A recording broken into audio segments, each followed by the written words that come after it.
Gracias. Pues una gran bienvenida aquí a la Biblioteca Central de la Universidad Nacional Autónoma de México, a quien nos acompañan aquí de manera presencial y también virtual, que se está transmitiendo en el marco de la quinta Jornada Internacional de Fomento de la Lectura en las Bibliotecas Universitarias, que además en esta ocasión está dedicado al tema las bibliotecas y la lectura como medio para la igualdad de género.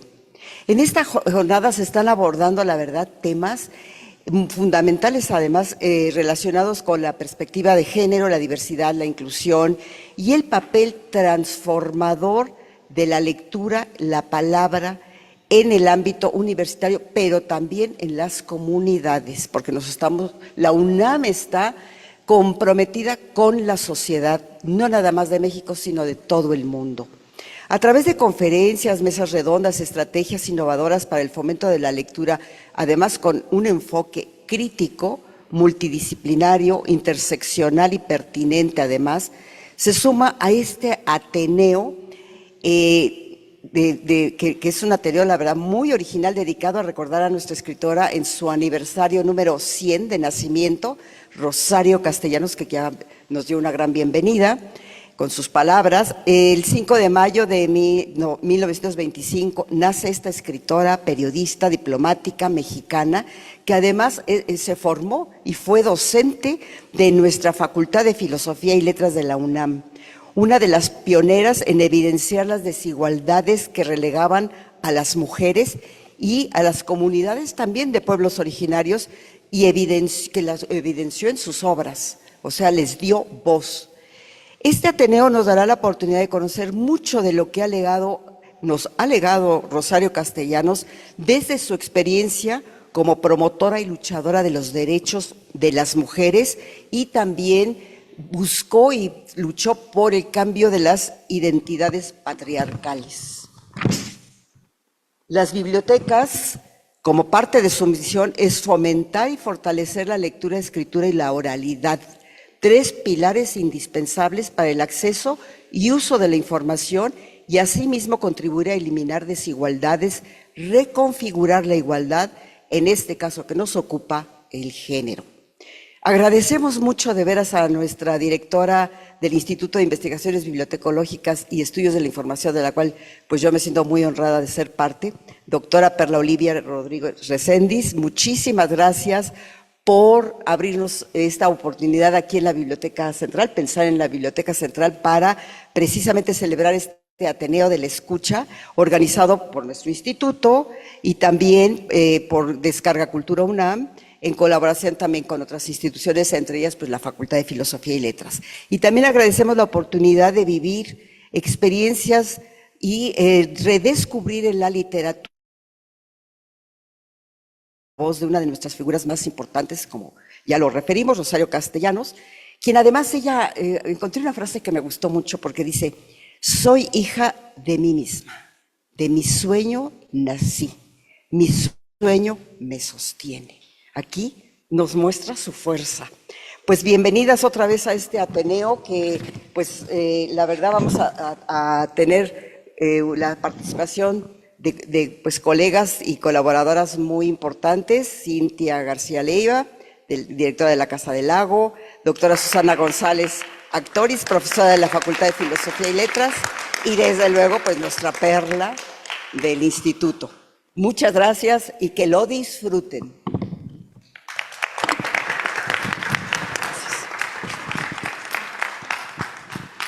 Muy buenas tardes. Este es un espacio para el disfrute que nos puede brindar la escucha atenta, la escucha dedicada.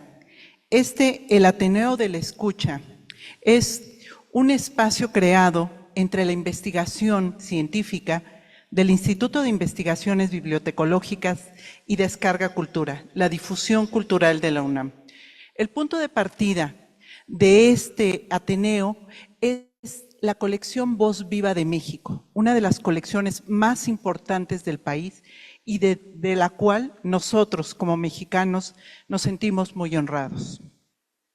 La idea precisamente es detonar, a partir del reconocimiento y valor que tiene el registro sonoro, su escucha atenta, Por eso, este es el primero de 3 ciclos, de 3 sesiones de escucha en la cual podremos escuchar con atención y enamorarnos, ¿por qué no?, de estos documentos que resguarda Descarga Cultura.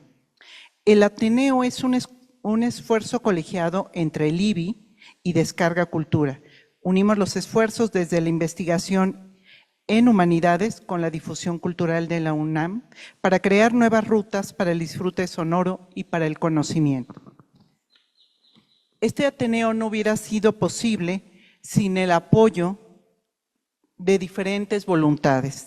Por ello, quiero agradecer en primer término a la doctora Elsa Margarita Ramírez Leiva, directora general de Bibliotecas y Servicios Digitales de Información de la UNAM, precisamente por darnos la oportunidad de que la Biblioteca Central sea el espacio para este Ateneo. Ya ha mencionado a nuestras invitadas, que son especialistas, y lo hemos dicho antes de que iniciara el Ateneo, somos mujeres del sonido, y la verdad, a mucha honra, ¿verdad? Porque sabemos que el sonido es parte esencial de la vida. También, por supuesto, a la cómplice que ha hecho posible este Ateneo, a Mirna Ortega, a Sonia Ramírez, a Nilú Ayala de Voz Viva y Descarga Cultura de la UNAM. También a directoras como la doctora Anel Pérez, que es invitada en esta sesión. Y por supuesto quiero darle una cordial bienvenida y agradecimiento a los alumnos de la cátedra, a los alumnos de la Universidad Rosario Castellanos, porque están participando en este Ateneo gracias a la doctora Angélica Cortés. Bienvenidas, bienvenidos todos los estudiantes.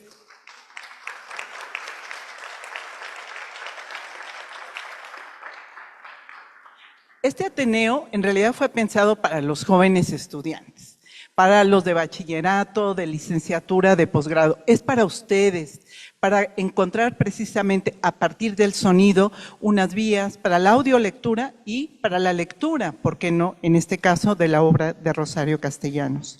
Finalmente quiero agradecer a la Cátedra Extraordinaria Rosario Castellanos, muchas gracias por la oportunidad de participar en este Ateneo.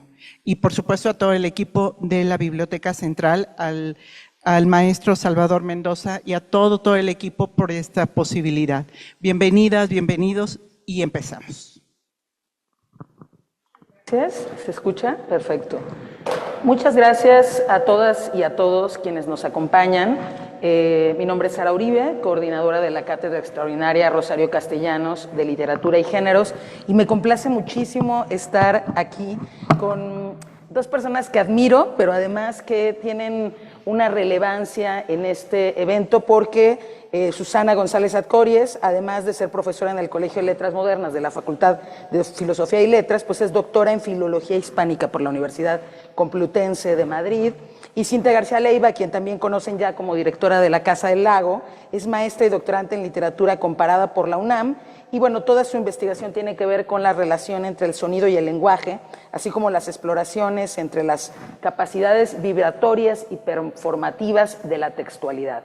Les cuento un poco cómo va a ocurrir esta primera sesión del Ateneo, que me complace. Les cuento un poco, es Rosario que ya quiere hablarnos. Ya le vamos a ceder la voz en un momento. Les cuento un poco cómo va a suceder esta primera sesión del Ateneo de la Escucha, que de verdad para mí es un honor que me hayan invitado a participar. Vamos a tener 4 bloques con nuestras ponentes. Trabajamos antes de esta sesión 4 ejes temáticos. Entonces vamos a tener 4 momentos en que primero vamos a escuchar 2 poemas de Rosario. Para esto les sugerimos que si quieren cerrar los ojos o no, eso ya queda a gusto de ustedes para hacer una escucha muy detenida. Y posteriormente a que escuchemos estos 2 poemas, habrá unos bloques de conversación con nuestras ponentes. Entonces van a ser 4 momentos y luego abriremos un pequeño espacio para preguntas. Entonces podemos, si quieren, ahora sí ya que Rosario nos acompañe. Monólogo de la extranjera. Vine de lejos, olvidé mi patria. Ya no entiendo el idioma que allá usan de moneda o de herramienta. alcancé la mudez mineral de la estatua, pues la pereza y el desprecio y algo que no sé discernir me han defendido de este lenguaje, de este terciopelo pesado recamado de joyas con que el pueblo donde vivo recubre sus harapos. Esta tierra, lo mismo que la otra de mi infancia, tiene aún en su rostro marcada a fuego y a injusticia y crimen su cicatriz de esclava. Ay, de niña dormía bajo el arrullo ronco de una paloma negra, una raza vencida. Me escondía entre las sábanas porque un gran animal acechaba en la sombra, hambriento y sin embargo con la paciencia dura de la piedra. Junto a él, que es el mar, o la desgracia, o el rayo del amor, o la alegría que nos aniquila. Quiero decir entonces que me fue necesario crecer pronto, antes de que el terror me devorase, y partir y poner la mano firme sobre el timón y gobernar la vida. Demasiado temprano escupí en los lugares que la plebe consagra para la reverencia, y entre la multitud yo era como el perro que ofende con su sarna y su fornicación y su ladrido inoportuno en medio del rito y la importante ceremonia. Y bien, la juventud, aunque grave, no fue mortal del todo. Convalecí, sané. Con pulso hábil aprendí a sopesar el éxito, el prestigio, el honor, la riqueza. Tuve lo que el mediocre envidia, lo que los triunfadores disputan y uno solo arrebata. Lo tuve y fue como comer espuma, como pasar la mano sobre el lomo del viento. El orgullo supremo es la suprema renunciación. No quise ser el astro difunto que absorbe luz prestada para vivificarse, sin nombre, sin recuerdos, con una desnudez espectral, giro en una breve órbita doméstica. Pero aún así fermento en la imaginación espesa de los otros. Mi presencia ha traído hasta esta soñolienta ciudad de tierra adentro un aliento salino de aventura. Mirándome, los hombres recuerdan que el destino es el gran huracán que parte ramas y abate firmes árboles y establece en su imperio sobre la mezquindad de lo humano la ley despiadada del cosmos. Me olfatean desde lejos las mujeres y sueñan lo que las bestias de labor si huelen la ráfaga brutal de la tormenta. Cumplo también, delante del anciano, un oficio pasivo, el de suscitadora de leyendas. Y cuando a medianoche abro de par en par las ventanas, es para que el desvelado, el que medita a muerte, y el que padece el hecho de sus remordimientos y hasta el adolescente bajo de cuya sien arde la almohada, interroguen lo oscuro en mi persona. Basta, he callado más de lo que he dicho. Tostó mi mano el sol de las alturas, y en el dedo que dicen aquí del corazón, tengo un anillo de oro con un sello grabado. El anillo que sirve para identificar a los cadáveres. Valium 10. A veces, y no trates de restarle importancia diciendo que no ocurre con frecuencia, se te quiebra la vara con que mides, se te extravía la brújula y ya no entiendes nada. El día se convierte en una sucesión de hechos incoherentes, de funciones que vas desempeñando por inercia y por hábito. Y lo vives, y dictas el oficio a quienes corresponde, y das la clase, lo mismo a los alumnos inscritos que al oyente, y en la noche redactas el texto que la imprenta devorará mañana.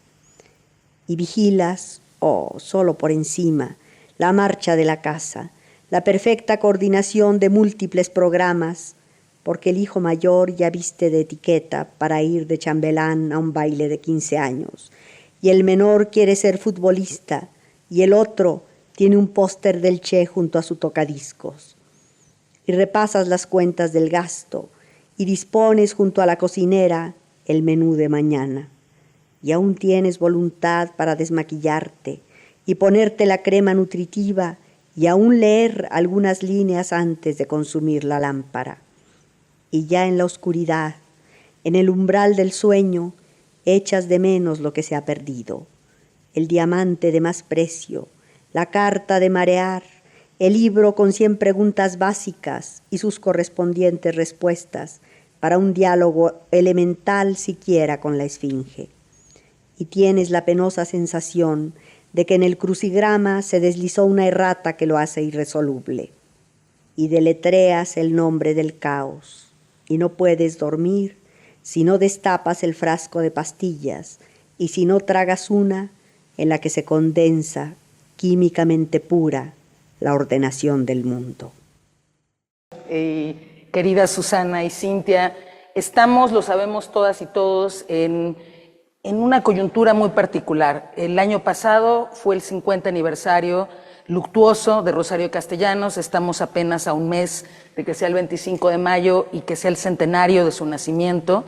Entonces, bueno, quiero preguntarles como personas y como expertas, por supuesto, ¿qué implicaciones tiene, digo, gracias a la maravilla de que se haya preservado este archivo por parte de la UNAM, qué implicaciones textuales, sonoras, performativas, afectivas tiene que podamos nosotros tener la oportunidad y el gozo de escuchar después de 50 y 100 años la voz, los poemas, la obra de Rosario Castellanos en su propia voz en este presente en el siglo XXI?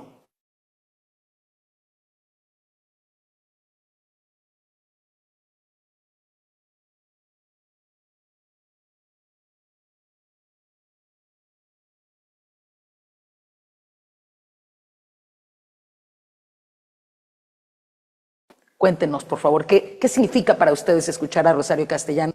Importante en el marco de la colección misma, no sé si se oye o ¿Se escucha? Entonces, sí, tomo. Gracias. En el marco también de la colección misma de la que ella participó, de Voz Viva, que sea la primera escritora mexicana que forma parte de esta colección como mujer.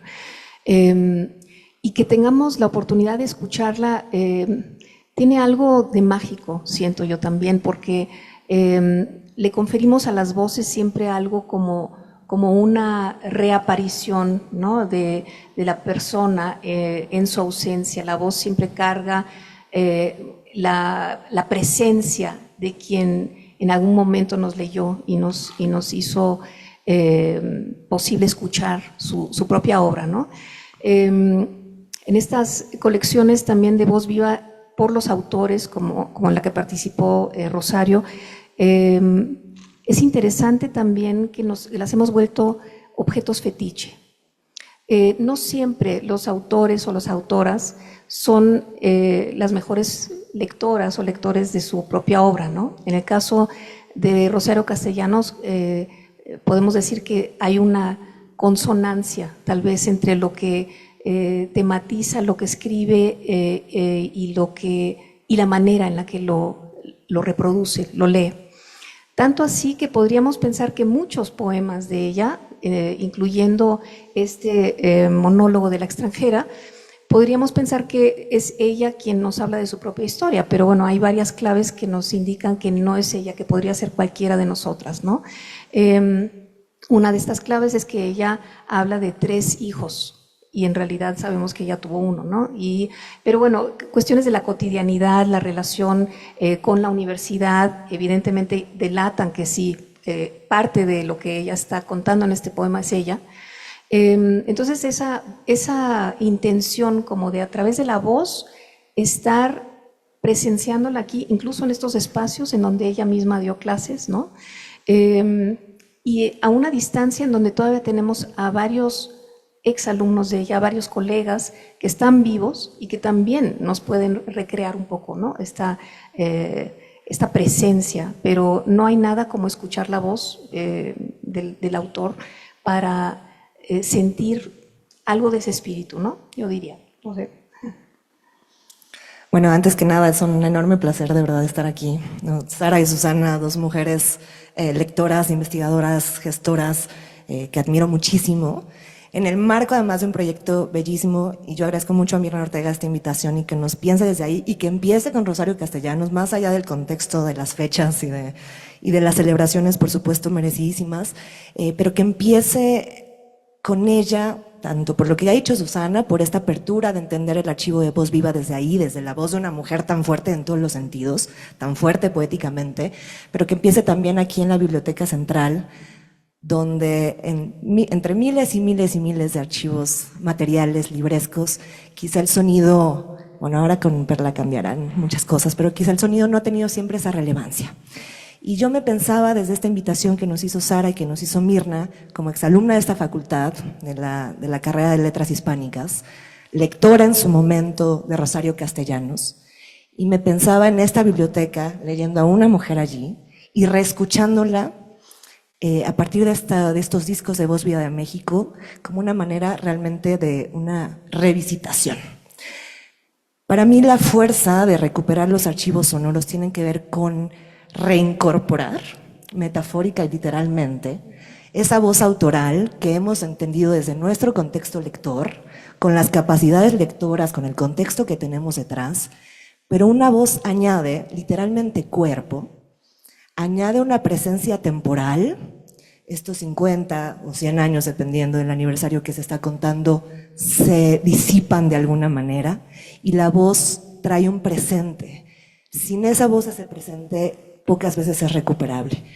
Hay un presente en la lectura, por supuesto, siempre que leemos hay un presente de la legibilidad, pero el presente de la voz en la escucha es un presente único, donde el cuerpo de esa voz autoral, el cuerpo de Rosario Castellanos, sin material, pero sí con aire, con respiración, con textura, en algunos poemas incluso con prisa, sentí, en otros con una emoción, una exaltación tremendas, en otros más como casi lectura institucional, y hablaremos más adelante de eso, se convierte en ese cuerpo. No necesitamos ver, pero estamos en un diálogo completamente distinto o añadido o multiplicado, complejizado al que podemos tener en la lectura. Entonces un archivo sonoro que se suma al resto de las relecturas de un autor así, es un archivo que trae cuerpo, a mi parecer.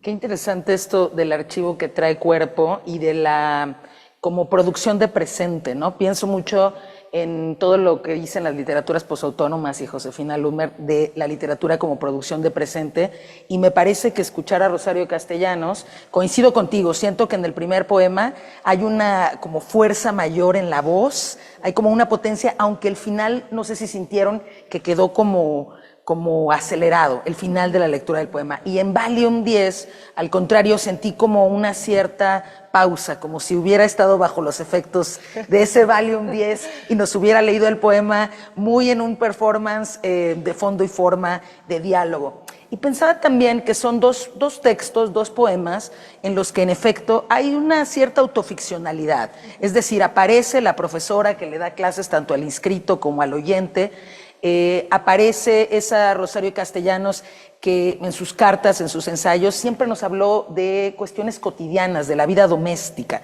Y entonces no me parece extraño que para definirse a sí misma, que en dos poemas de autorrepresentación, donde está tratando de dibujarnos tanto su yo autoral como el yo de la propia Rosario Castellanos, aparezcan estos elementos domésticos con los que siempre está relacionada ese cuerpo físico suyo y su cuerpo textual, estas materialidades siempre relacionadas con lo doméstico. Pero quería preguntarles para ustedes, justo ese yo autoral, esa presencia de la que estamos hablando, de cuáles de estas materialidades de las que se presentan en estos poemas, de qué manera les parece a ustedes que es más como representativo que aparezca ese yo de Rosario Castellanos. Sabemos, como bien decían, que no todas las autoras o autores son los mejores lectores de su obra, pero quería justo que nos detuviéramos en esta posibilidad de que el yo aparezca tanto en lo que se dice. O sea, ella está diciendo quién es ella se está definiendo desde el primer poema de Mujer,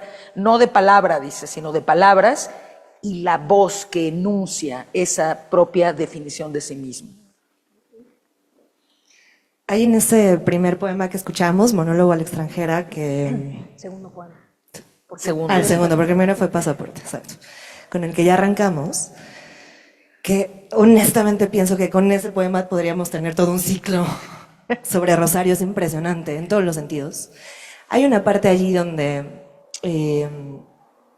perdón, es en Pasaporte tal vez, donde habla de la palabra como sonido puro. Está como diciendo, y esto lo veremos alrededor de toda su obra, y en especial de la obra que está grabada en Voz Viva de México, está este lenguaje, como bien dice Sara, que va atravesando, va como poniendo pines en la relación entre la vida personal, la vida académica, la vida doméstica, la vida periodística, la vida poética, el lenguaje un poco como siendo asidero y muchas veces también desapareciendo como una fuerza de lo seguro y haciéndose espuma, haciéndose caos, haciéndose transparencias, es decir, desvaneciendo un poco la lógica que promete el lenguaje. Eso es algo interesantísimo de ver en estas lecturas. Y en ese sonido puro al que refiere Rosario Castellanos, a veces palabra, más adelante escucharemos palabra como arma letal y a veces palabra como sonido puro, no hay sentido, quién sabe qué está pasando aquí. Encuentro esa voz, esas texturas también de esa voz tan potente, pastosas, con textura, como con muchos huecos en esa línea vocal. Si escuchan, y ahorita escucharemos más, por supuesto, ejemplos, no es una voz nítida, limpia, es una voz rasposa, no sé si rasposa, pero eso, con huecos, con muchos poros, es una voz porosa. Y es la misma porosidad que encuentra en su lenguaje, que le sirve a veces y que a veces la desarma.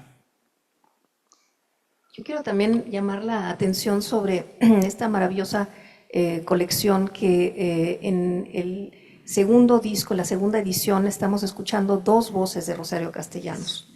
Una es del 61, que pertenecen, digamos, los primeros, creo que 11 tracks, ¿no? Al que pertenece también el monólogo de la extranjera, a una mujer que lo graba en el 61, tiene 36 años.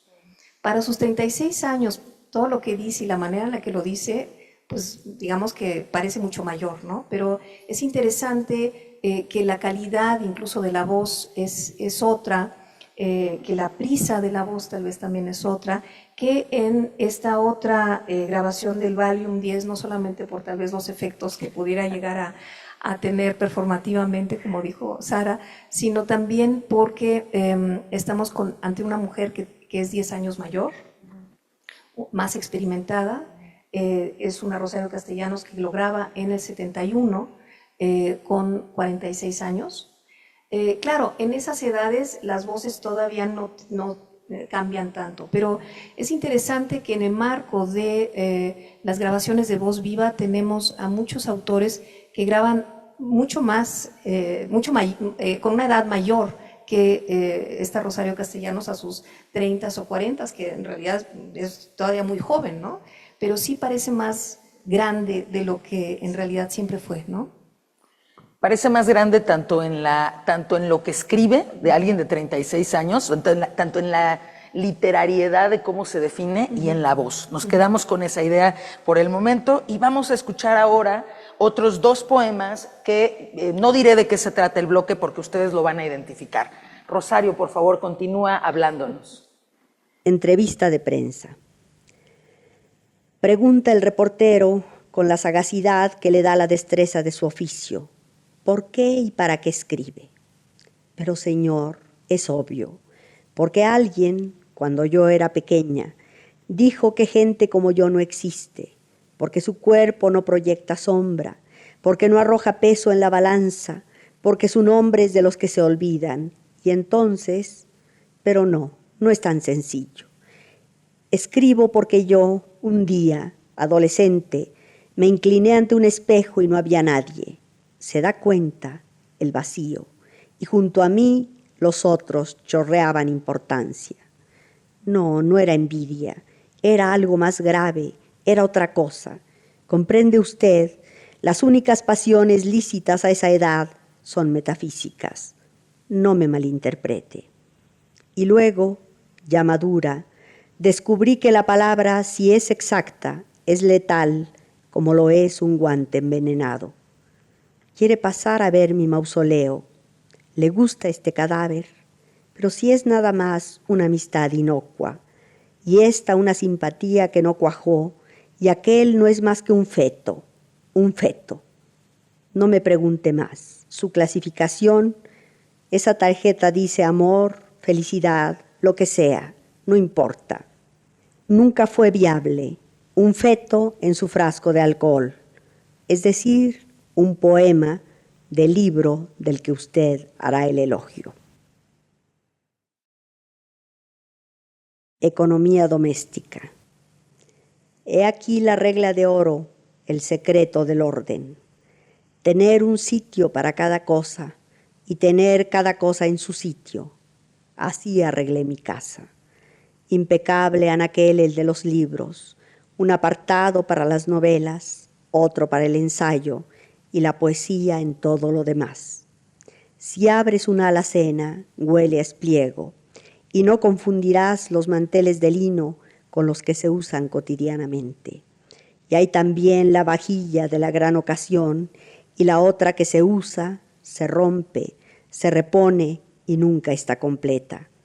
La ropa en su cajón correspondiente y los muebles guardando las distancias y la composición que los hace armoniosos. Naturalmente que la superficie, de lo que sea, está pulida y limpia, y es también natural que el polvo no se esconda en los rincones. Pero hay algunas cosas que provisionalmente coloqué aquí y allá o que eché en el lugar de los trebejos. Algunas cosas. Por ejemplo, un llanto que no se lloró nunca, una nostalgia de que me distraje, un dolor del que se borró el nombre, un juramento no cumplido, una ansia que se desvaneció como el perfume de un frasco mal cerrado. Y retazos de tiempo perdido en cualquier parte. Esto me desazona. Siempre digo, mañana voy a... y luego me olvido. Y muestro a las visitas, orgullosa, una sala en la que resplandece la regla de oro que me dio mi madre. En estos dos poemas que pertenecen al bloque que denominamos Feminismo y Escritura, aparece este Rosario de 46 años de la segunda grabación y nos está hablando y está explorando una de las temáticas más importantes de su obra, bueno, dos unidas, que es el feminismo y la escritura. Y digo que dos unidas porque en su generación no fue fácil para Rosario Castellanos abrirse camino como mujer y como escritora y que su voz literal y metafóricamente se escuchara. Entonces, esto me abre la curiosidad para que dialoguemos, para preguntarles por la importancia no solo de escuchar a Rosario Castellanos en su poesía hablar de una temática feminista y de contarnos que además ella empezó a escribir porque se miraba al espejo y no veía a nadie. Es decir, y esto tiene que ver con el tema de género, ¿cómo es posible que una mujer escritora de su tiempo y en su tiempo pudiera verse en el espejo de los otros, ¿no? del canon, de la representación literaria, por supuesto, pero también por qué es importante o por qué son importantes los archivos que resguardan voces de mujeres particularmente, ¿no? ¿Por qué es importante que este archivo nos muestre esas voces de mujeres particularmente? Bueno, no sé si puedo empezar. Como decía ya en la primera intervención, me parece importante, en primer lugar, porque ella es la que inaugura también este archivo de voces de autoras mexicanas. Y quisiera tal vez también añadir algo a la reflexión general que nos planteas, que tiene que ver con, de acuerdo, ella se ve en el espejo y no ve nada, pero también se sabe vista y asume que está jugando distintos roles. Y esos los tiene muy conscientes y entonces, no en vano, en el bloque anterior estábamos ante un monólogo que tal vez no era tan monólogo y mi pregunta es si se ve en el espejo, se habla a sí misma, si se lee ella, se está hablando a sí misma, es un monólogo realmente, se está hablando a sí misma, es una confesión versus la entrevista de prensa, está hablándole realmente al entrevistador o entrevistadora. Hay ahí un juego también, ¿no? Dialógico en este segundo bloque, en este poema, en donde ella asume que le acaban de hacer una pregunta, pero esa pregunta detona toda una serie de reflexiones que vuelven otra vez a situarla en una autorreflexión sobre sí misma y el papel que está jugando, ¿no? Es decir, ella construye una figura autoral también en su poesía, y eso me parece importante, y cómo modula la voz en función también de esa figura autoral. A propósito de eso, también mencionar que en economía doméstica, si ustedes se van al texto, hay una distancia muchas veces entre cómo está escrito el texto y cómo se lee. No solamente por las cadencias y los, digamos, encabalgamientos que ella muchas veces omite porque narra casi, ¿no? Podríamos decir que sí es un poema, pero no está machacado, digamos, un ritmo, a pesar de que es extremadamente rítmico. Y por otro lado, tal vez en pos de esa espontaneidad de la lectura, ella decide cambiar ciertas cosas en su lectura. Muy hacia el final, cuando ella dice... mañana voy a, si ustedes se van al texto van a encontrar que dice mañana puntos suspensivos, ¿sí? O sea, ella de pronto también complementa algo que sonoramente se percibe distinto que de manera visual, ¿no? Esos puntos suspensivos tal vez quedarían truncos si nada más se queda en un mañana y ahí acaba. Eso en el poema de Valium es muy notorio cómo ella cambia varias cosas en ese poema, varios elementos del texto. Entonces también quisiera invitarles no solamente a reescuchar cuando vayan a sus casas, sino también a contrastar con el texto, ¿no? Empiezo por la segunda parte de la pregunta, que tiene que ver con la relevancia de rescatar archivos sonoros de mujeres.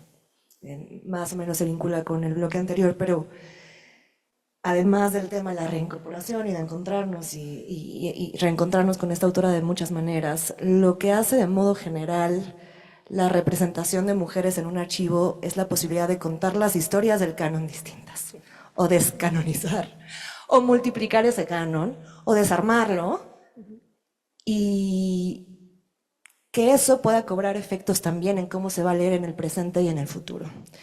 Si los archivos estaba yo buscando, además de las propias lecturas de Rosario Castellanos en Voz Viva de México, si había habido algún músico quizá por allí que hubiera usado la voz de Rosario para, ¿no? De fondo quizá para hacer una composición. Estaba buscando ahí, hay algunos ejercicios muy, muy básicos, no encontré nada mayor, a lo mejor alguien por aquí sí lo conoce. Encontraste uno en Spotify donde empieza una frase de ella y luego como un remix. Luego como punchy. Ajá, exacto. Que me llamó mucho la atención porque la usaron para comenzar un remix. Exacto. Pongan Rosario Castellanos en Spotify y lo van a escuchar. Eso es lo que estaba buscando. Y luego, pues un montón de antologías de sonoras, poetas mexicanos, puros hombres, como siempre. Hombres maravillosos, escritores, bueno, hombres maravillosos no lo sé, escritores maravillosos sí, por supuesto, pero no hay mujeres en ese canon. Entonces, poder ampliar no solo en las dimensiones materiales, no solo hacer una exhibición tan maravillosa como la que inauguraron ayer Sara y el resto de las colegas de Literatura UNAM en San Ildefonso, si no han ido o no están enterados, acaba de abrir una exposición sobre otro tipo de acercamientos materiales a esta autora. Y hacerlo desde el sonido plantea la posibilidad de explorar otras maneras de recontar lo que ha sido la literatura mexicana o en el caso, ¿no?, de la geografía en la que estemos hablando. Eso es crucial. Para recontar un archivo, para explorarlo, hay que comentarlo también. Por eso me parece también tan valioso un ciclo así. El archivo por sí solo servirá en ciertos futuros, pero el archivo activado, escuchado, compartido, comentado, es en sí mismo un ejercicio precisamente de vibración, ya es un ejercicio de movimiento, es poner la escucha circular y volverla crítica. La escucha, la voz y la legibilidad tienen esa fuerza, van haciendo movimientos entre lo que percibimos, lo que sabemos entender, la legibilidad, lo que podemos abstraer del texto y esas corporalidades de las que hablamos hace rato. Así que en ese sentido hay mucha relevancia en este ejercicio. Y sí, sobre estos poemas que acabamos de escuchar, muy brevemente para que vayamos a la siguiente sección, a mí me sigue pareciendo importantísima ese paralelismo en varios de los poemas de Rosario Castellanos entre la búsqueda de identidad desde un lugar de género, pero además género vinculado al contexto, desde luego, particular en el que estaba trabajando, y la búsqueda también de la palabra. Es como hacer un zoom out y luego un zoom in, es como ir de idas y vueltas entre un nivel macro donde el lenguaje le sirve, como dije hace un momento, como asidero, y luego también eso convertirse como en una metáfora de su propia identidad. ¿Dónde soy y dónde me encuentro en ese espejo, que es el espejo literal, pero también es el espejo de la página donde está buscando esa palabra que si en algún momento llega a ser exacta será la útil? El resto será ese guante de terciopelo, será esa espuma, será ese como camino que te lleva a algún lugar, pero lo que está buscando es, en esa imagen, es también la imagen de esa verdad que podría traer la palabra, y es crucial allí. Sí, me quedo pensando que justo en la bibliografía de sus publicaciones, en las antologías, pues aparecían muy pocas mujeres, ella, Dolores Castro, Pita Amor, pero muy pocas realmente. Y entonces esta voz, que haya un asidero, como bien lo dices, en el lenguaje, en la palabra, se nos hace presente en estas grabaciones, ¿no? En estos archivos. Y Rosario Castellanos miró hacia su interior, por supuesto, pero también en su poética trató de ver hacia el otro, hacia la otra, hacia afuera. Y hacia allá vamos con este nuevo bloque, en el cual le pido por favor a Rosario que nos siga hablando de nuevo.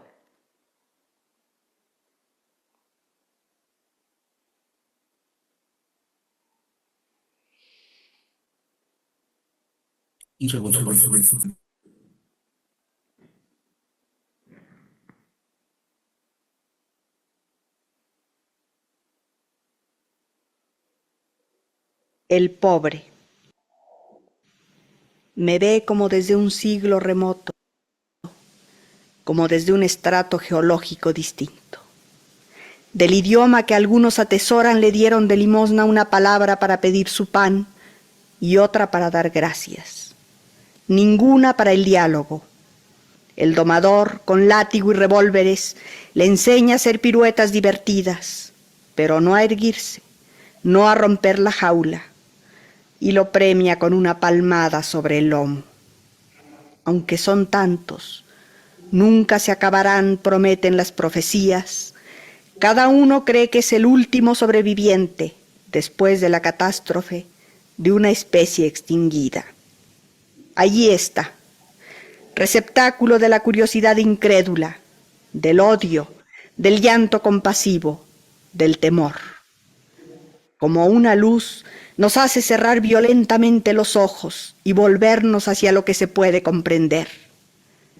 Nadie, aunque algunos lo juren en el templo, en la esquina, desde la silla del poder o sobre el estrado del juez, nadie es igual al pobre, ni es hermano de los pobres.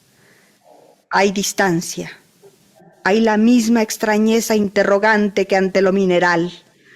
Hay la inquietud que suscita un axioma falso. Hay la alarma y aún la risa de cuando contemplamos nuestra caricatura, nuestro ayer en un simio. Y hay algo más. El puño se nos cierra para oprimir y el alma para rechazar lejos al intruso. Qué náusea repentina, su figura, mi horror, por lo que debería ser un hombre y no es. Los distraídos. Algunos lo ignoraban, creían que la tierra era aún habitable. No miraron la grieta que el sismo abrió. No estaban cuando el cáncer aparecía en el rostro espantado de un hombre. Rieron en el instante en que una manzana, en vez de caer, voló y el universo fue declarado loco. No presenciaron la degollación del inocente. Nunca distinguieron a un inocente del que no lo es. Por otra parte, habían aprobado desde el principio la pena de muerte. Continuaron llegando a los lugares, exigiendo una silla más cómoda, un menú más exquisito, un trato más correcto. Querido, si te sirven sin gratitud, castígalos.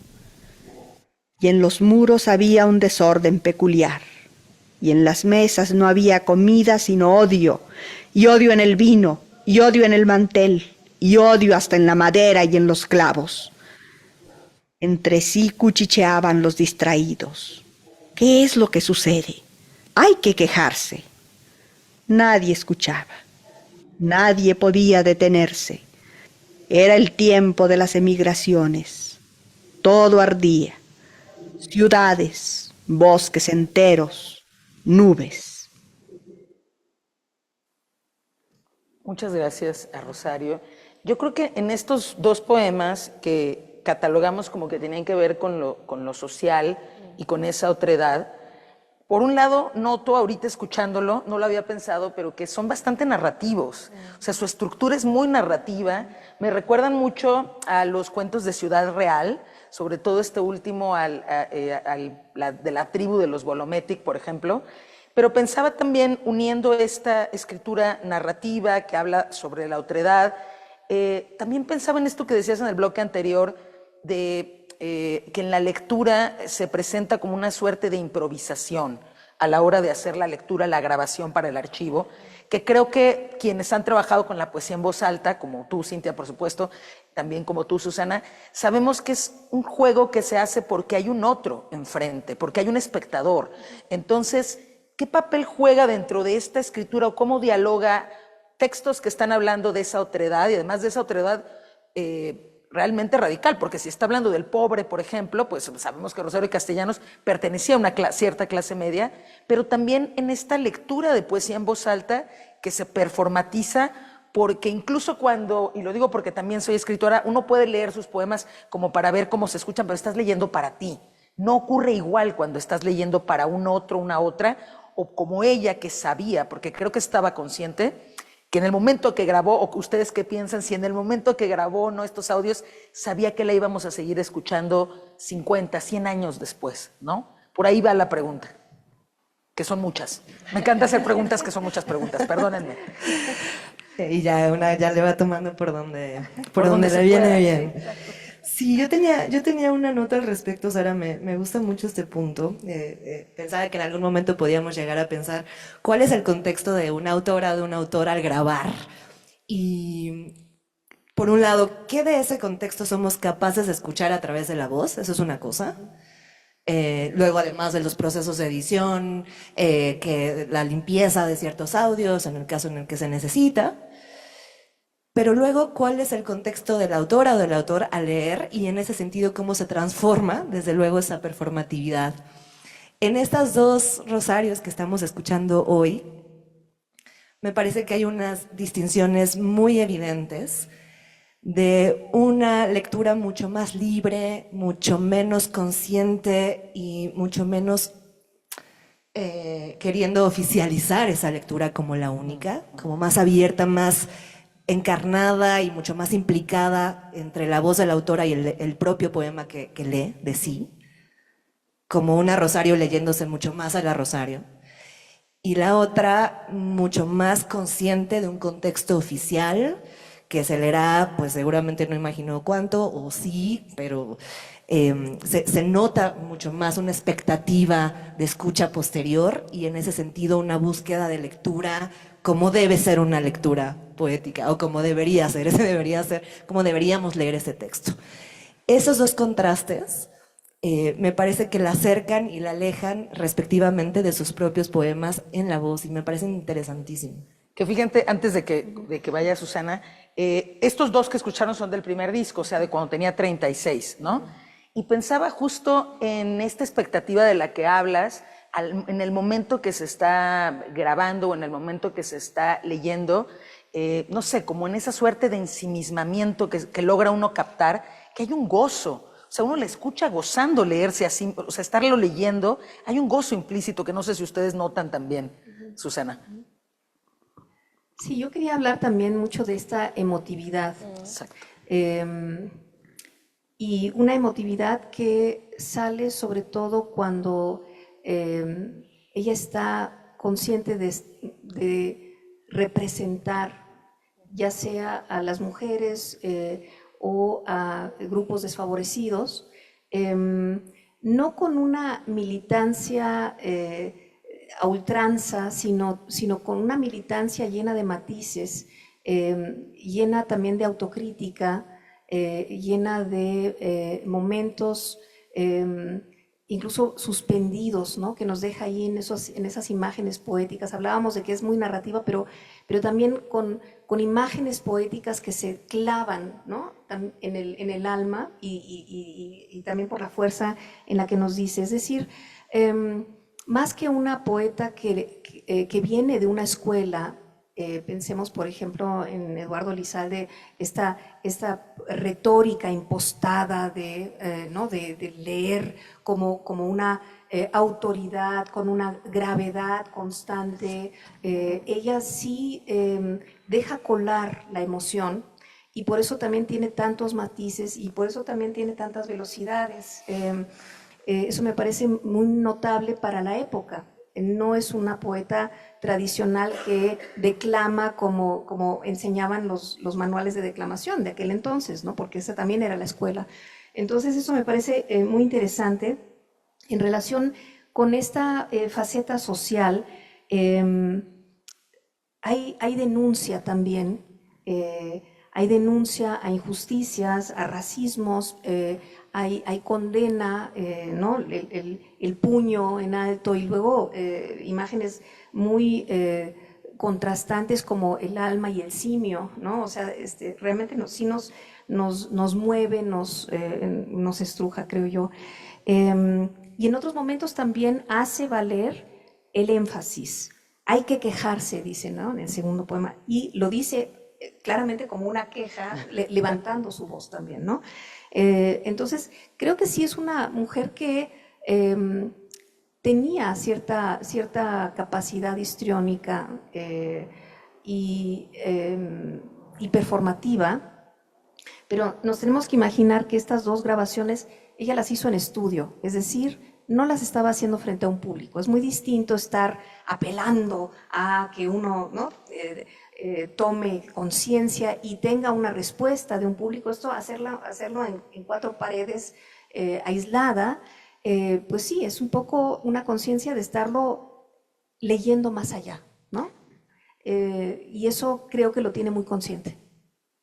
Sí, pensaba también en estas maneras correctas de leer poesía o en cómo debiera de leerse poesía y en cómo Rosario Castellanos desobedece también desde la voz, cómo su desobediencia y su irreverencia ante este tipo de lectura institucionalizada, que incluso hasta nuestros días, hasta el presente, sigue habiendo lectores sobre todo, que tienen esta como horma. Y ya nada más lo dejo ahí como tarea para nosotras y para quienes trabajan en el sonido y en la literatura. Estaría interesantísimo hacer un estudio de puras mujeres leyendo, o sea, mujeres poetas leyendo sus poemas para ver cómo son sus voces y cómo son sus maneras de lectura. Ahí queda de tarea para que lo hagamos en un futuro. Vamos a escuchar entonces ahora este último bloque. Por favor, Rosario, háblanos de tu arte y de tu poética, por favor.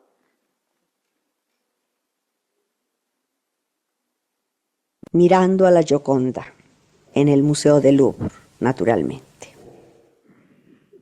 Te ríes de mí, haces bien. Si yo fuera Sor Juana o la Malinche, o para no salirse del folclore, alguna encarnación de la Güera Rodríguez, como ves, los extremos igual que Agid me tocan, me verías quizá como se ve al espécimen representativo de algún sector social de un país del tercer mundo. Pero soy solamente una imbécil turista de a cuartilla, de las que acuden a la agencia de viajes para que les inventen un tour y monolingüe para colmo que viene a contemplarte. Y tú sonríes misteriosamente como es tu obligación, pero yo te interpreto. Esa sonrisa es burla, burla de mí y de todos los que creemos que la cultura es un líquido que se bebe en su fuente, un síntoma especial que se contrae en ciertos sitios contagiosos, algo que se adquiere por ósmosis. Al escultor, el que se lamentaba de hacer su propia estatua con arcilla, que pruebe las materias que nosotros usamos. Nosotros, es decir, los marginales. Memoria, ensueños, humo, sueño, esperanza, nada. ¿Qué cierre con ese memoria, ensueño, humo, esperanza, nada? Como bien dices, y lo coincido contigo, hay muchos hilos narrativos en su poética, pero también genera unas atmósferas, ¿no? La poesía de Rosario Castellanos nos sumerge y crea en ciertas atmósferas, y creo que tiene que ver con esa doble o triple capacidad para escribir ensayo, dramaturgia, narrativa, poesía. Su narrativa está plagada de poesía, su poesía tiene hilos narrativos, pero sobre todo esta idea de construir atmósferas. Quería preguntarles qué tipo de atmósfera en esta mirada que tiene al final, porque estos son poemas de sus últimos libros, si no lo estoy recordando mal, de la segunda grabación, creo que son de La Tierra del Medio, si no me equivoco alguno de ellos, si no estoy citando mal. Viaje Redondo. Viaje Redondo, exactamente. Pensaba en qué tipo de atmósfera creen, ya como para ir cerrando también esta conversación y abrir también las preguntas al público, ¿cómo es esa atmósfera en la que nos sumerge esta mirada de Rosario Castellanos, bastante irónica, en ese naturalmente que hace, ¿no? Pero también en esta mirada pues, sobre el arte y sobre su propio ejercicio como escritora, ¿no?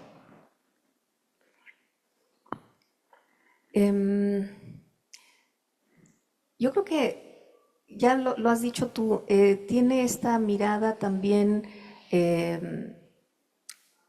irónica, muy crítica, y al mismo tiempo, bueno, me parece interesante que si nos damos cuenta en estas dos relaciones, está una Rosario Castellanos hablándole a las artes plásticas, y un poco viéndose, espejeándose en ellas, y en el primer caso, en la obra, ¿no? De la Gioconda, cómo nos mira y cómo además esta crítica al turismo que cada vez más se ha exacerbado. Digo, si en estas épocas, estamos hablando de los años 70, ya era, ¿no?, un ícono que había que ir a ver al Louvre naturalmente, como dice ella en ese paréntesis, y lo exagera, ¿no? Así como si no fuera parte del poema, pero ya lo está inaugurando con ese toque de ironía. En el otro caso está hablando del arte poético y del escultor. Me parece curioso cómo en un caso la obra misma le está apelando una situación de espectadora, en el otro quizá también, ¿no?, del creador frente a su obra, frente a la arcilla, una exigencia de creación.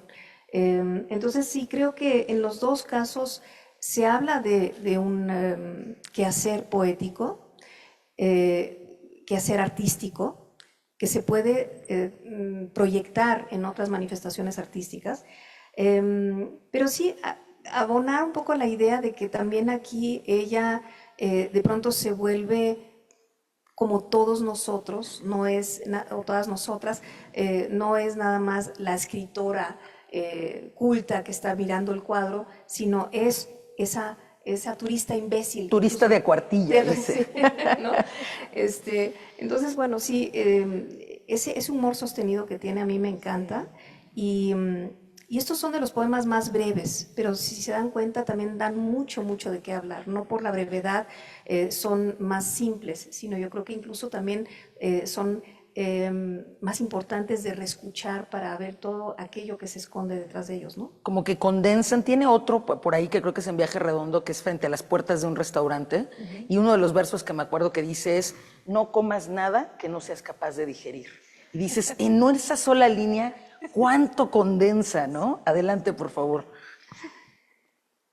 Y si es refiriéndose a una obra de las artes plásticas, o si es refiriéndose a un contexto que está describiendo, un contexto social específico, o si está describiendo su propia vida doméstica, o estas búsquedas identitarias, hay siempre un recordatorio, y en estos últimos poemas es muy evidente, de la mirada de la extrañeza con la que nos recuerda que, aunque todo parezca incluso en estos cánones, o en esta casa ordenada, o en esta obra que te mira directamente, o en el texto que logró alguien leer, si miras bien debajo de eso o al final de eso, hay una cosa que se desordena. hay una mirada que al final ya no te vio, hay una palabra que al final ya no alcanzó, hay un orden de la casa donde al final ya no supiste dónde meter un par de objetos emocionales más. Y esa, entre ironía, entre crítica, pero también siento que como resignación a ese desorden, aparece al menos en estos poemas que revisamos, y es brutal, es duro y lo esconde muy bien.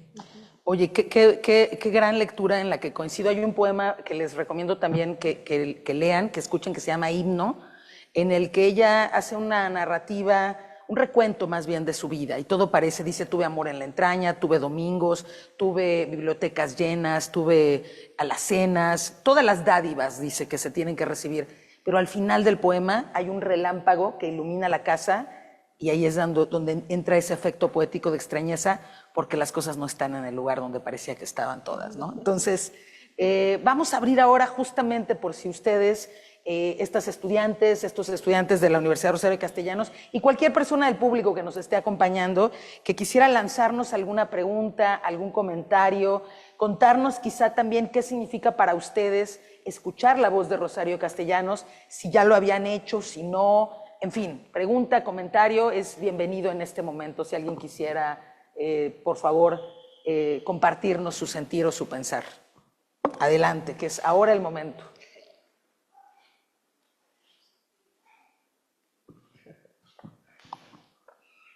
¿Nadie quiere antes que yo? Me choca ser la primera, pero bueno. Bueno, primero que nada, felicidades por esta organización. Me parece interesantísimo y felicito profundamente a Mirna Ortega y a todo el equipo de Descarga Cultura por darle esta nueva vida a Voz Viva de México.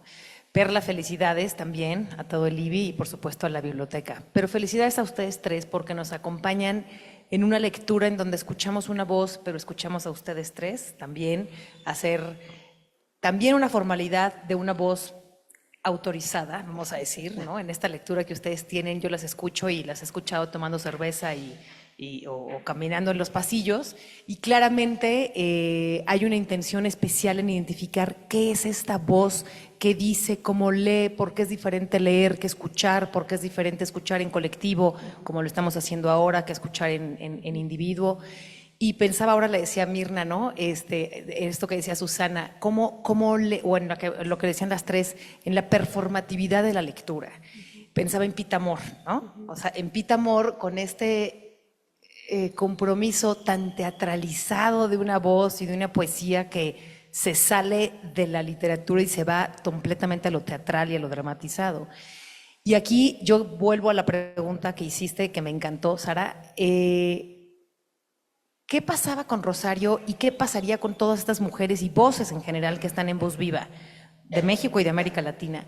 Cuando lees para los demás, cuando hablas para los demás, cuando los maestros, ¿no? Das una clase en un grupo, pero que es tu grupo de todos los lunes y los conoces y es un espacio seguro, a cuando haces una voz en un auditorio y no sabes qué va a pasar, ¿no? A mí me acaba de pasar algo que nunca nos había pasado con Margot Glantz, y la voz se convierte en un espacio de resistencia y de hablar más fuerte para que el otro grite más o tú grites más. Entonces, ¿en qué momento la voz se convierte en una herramienta no de lectura de poesía, sino que la lectura de poesía se escucha como una voz de la resistencia?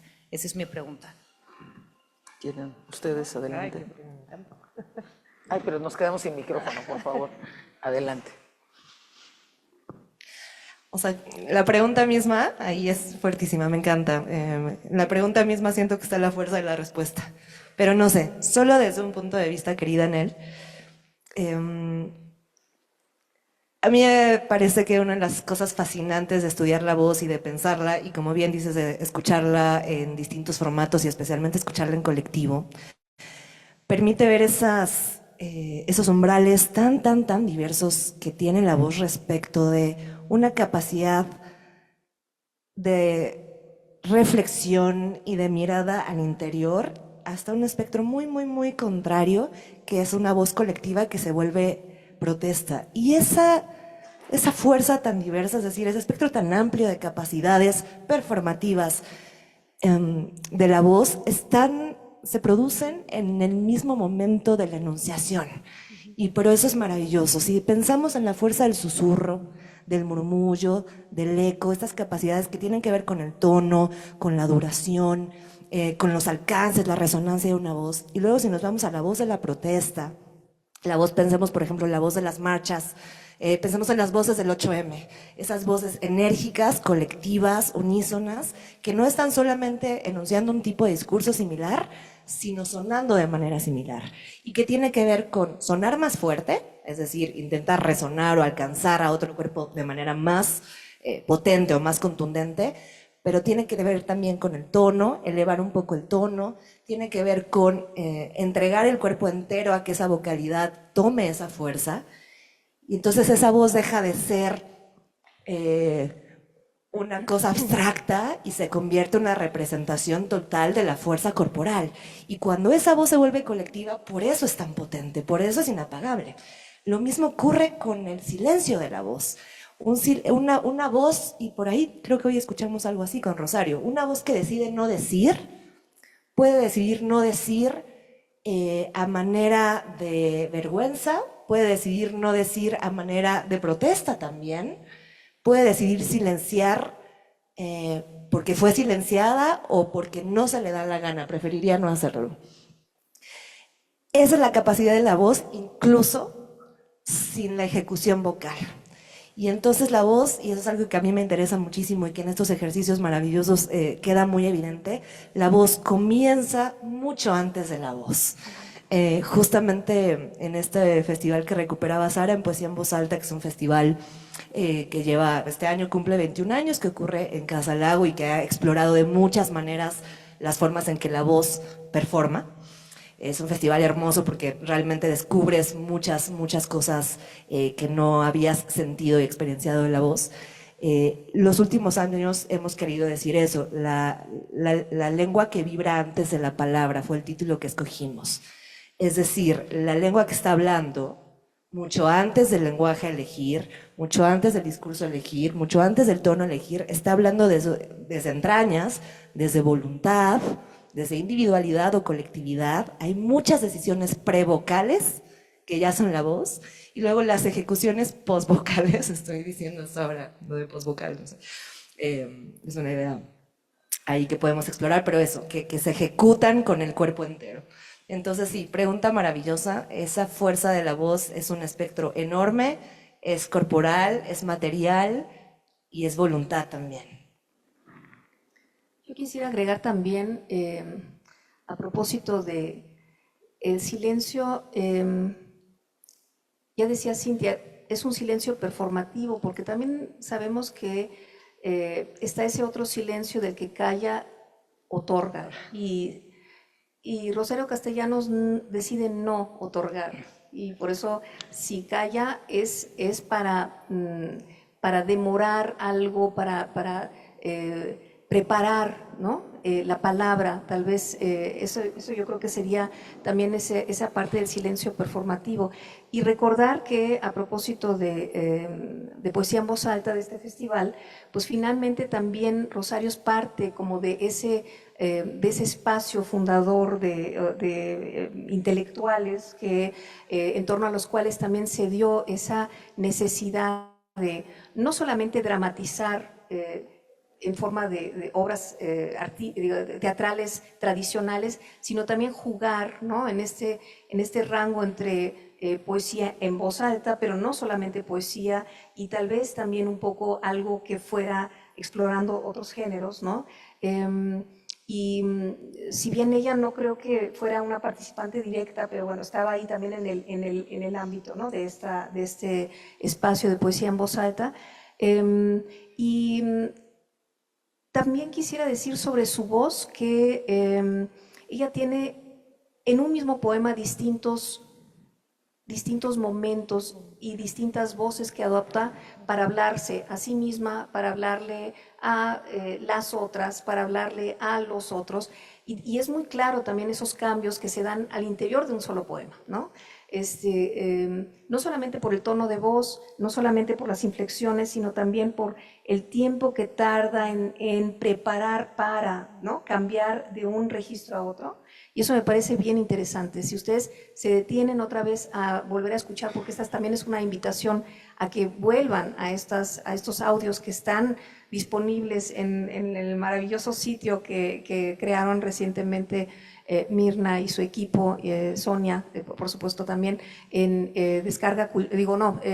justamente Voz Viva, ¿no? Ahí lo pueden llegar a escuchar y volver a darse cuenta de estos matices.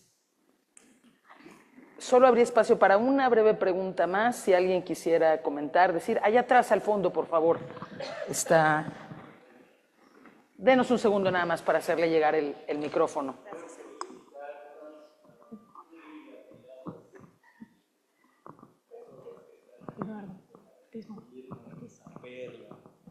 Sí, ahí le están pasando el micrófono, gracias. Después de mucho tiempo, y querida Susana, nada más unas, 2 o 3 breves comentarios, recomendaciones. Una es recomendarles, hay un libro, hay un disco, son 3 discos muy particulares de poesía en voz alta, grabados en 1968. En ese festival salen unas grabaciones 4 de Rosario Castellanos, leídas en el bosque de Chapultepec, enfrente de la Casa del Lago. Por el tema que teníamos de qué tanto es la voz de la poeta enfrente de un micrófono sola o enfrente de un público, creo que las que les interese, pues ahí está eso, que vale la pena. 2, el poema Misterios Gozosos.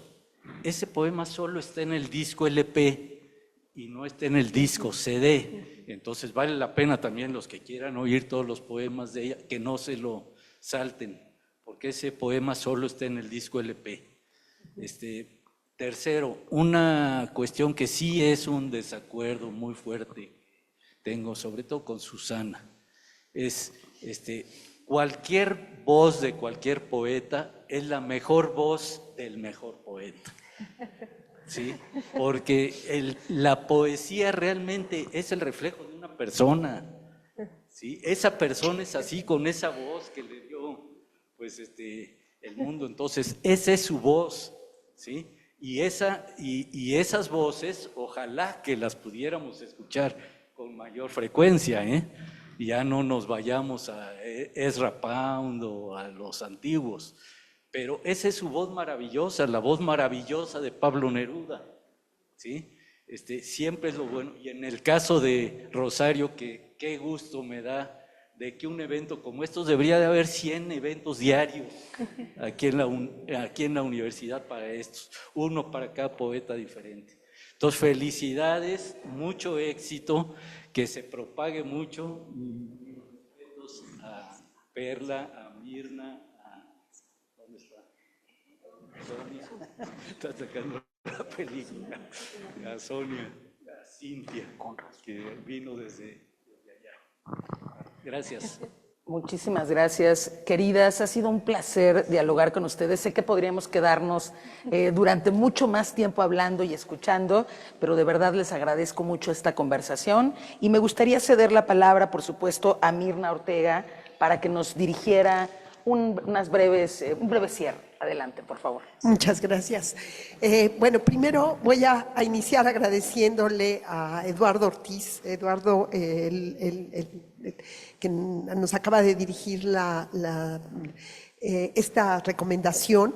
He de decir, el mayor coleccionista de fonogramas yo creo que en habla hispana.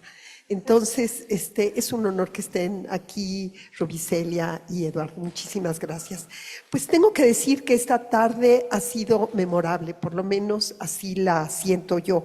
Ha sido muy emocionante ver cómo se concretan, y voy a utilizar las palabras de Perla Olivia hoy en la mañana, esta complicidad entre investigación y difusión de la cultura, y efectivamente dan ganas de que esto se realizara más seguido, porque creo que es un alimento para el espíritu, pero además es una manera de darle nueva vida a estos archivos, darle vida a Voz Viva. Ha sido, por supuesto, supuesto un privilegio, es un privilegio poder escuchar la voz de la propia Rosario Castellanos decir sus poemas, así como es un privilegio escucharla cuando la ponemos nosotros mismos, la cinta, poder escucharla aquí en colectivo sí le da un peso diferente a este acto de escucha. Y tener la oportunidad de aderezar esta experiencia con los comentarios afortunadísimos, he de decir, puntuales, profundos, que ustedes, sabias amigas, he de decir, han vertido, es algo que me llevo hoy en el corazón, en la memoria. Sin duda, un complemento maravilloso a una experiencia que tuvimos ayer en la inauguración de esta exposición que por supuesto los invito a visitar en el antiguo colegio de San Ildefonso, una exposición que se llama Un cielo sin fronteras, Rosario Castellanos, y habló Cintia un poco más ampliamente aquí de ella, pero por supuesto los invito a visitarla. Agradezco este acontecimiento y la participación de todas y todos ustedes como funcionaria promovente que soy, sí, lo agradezco, pero sobre todo como escucha, ahí sentada, disfrutando nada más sus palabras y el ejercicio que hicimos. Gracias, Perla Olivia, por haber sido cómplice, ya por ahí anda, de este primer evento de los 3 que están planteados para este año y que yo espero que sean muchos más los que podamos hacer en adelante. De este Ateneo de la Escucha, me encanta el nombre, y gracias al equipo de IBI también por la colaboración para hacerlo posible. Gracias, Sara Uribe, por haber sido desde la cátedra, con tu equipo de la cátedra, cómplice tan entusiasta de este proyecto. Gracias profundas a mi colega Cintia García Leiva, de quien cada día aprendo más. Muchísimas gracias, Susana González. Cuánto siento no haber sido tu alumna, no ser tu alumna. Siempre me encanta escucharte. Y por supuesto, a todos ustedes por habernos acompañado.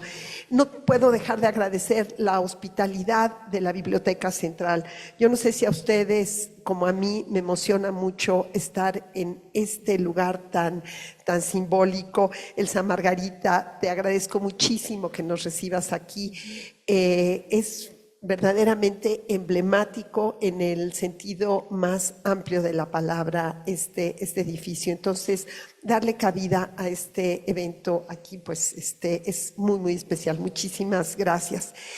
Estoy segura de que contaremos con la presencia de ustedes, si lo han disfrutado igual que yo, en el segundo evento que tendremos de la cátedra, que estará dedicado a las genealogías Segovia, a la genealogía Segovia Redondo.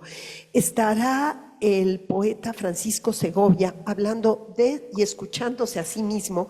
Creo que será muy interesante a partir de lo que han dicho con respecto a cómo se lee o cómo se dice la poesía y cómo se graba la poesía, porque son diferentes momentos, y peor aún, cómo se escucha a un poeta decir su propia poesía. En fin, creo que podrá ser muy interesante. Y él estará hablando también sobre la poesía y estará escuchando la poesía de su padre, Tomás Segovia, y la narrativa de su madre, Inés Arredondo.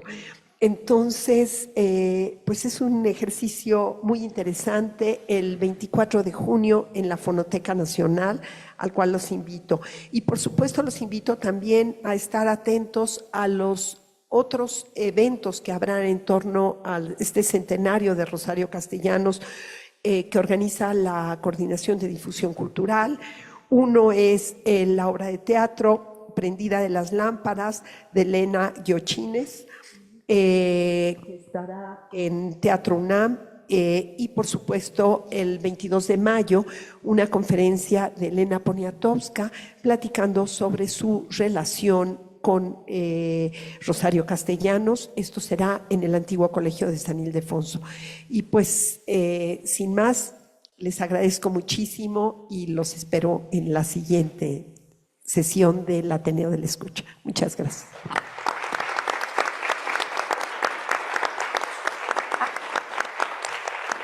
Antes de que nos vayamos, falta una cosa más. Esperen un momento, por favor. Presencia. Algún día lo sabré. Este cuerpo que ha sido mi albergue, mi prisión, mi hospital, es mi tumba. Esto que uní alrededor de una ansia, de un dolor, de un recuerdo, desertará buscando el agua, la hoja, la espora original y aún lo inerte y la piedra. Este nudo que fui, inextricable de cóleras, traiciones, esperanzas, vislumbres repentinos, abandonos, hambres, gritos de miedo y desamparo y alegría fulgiendo en las tinieblas, y palabras, y amor, y amor, y amores, lo cortarán los años. Nadie verá la destrucción, ninguno recogerá la página inconclusa. Entre el puñado de actos dispersos, aventados al azar, no habrá uno al que pongan aparte como a perla preciosa. Y sin embargo, hermano, amante, hijo, amigo, antepasado, no hay soledad, no hay muerte aunque yo olvide y aunque yo me acabe. Hombre, donde tú estás, donde tú vives, permanecemos todos.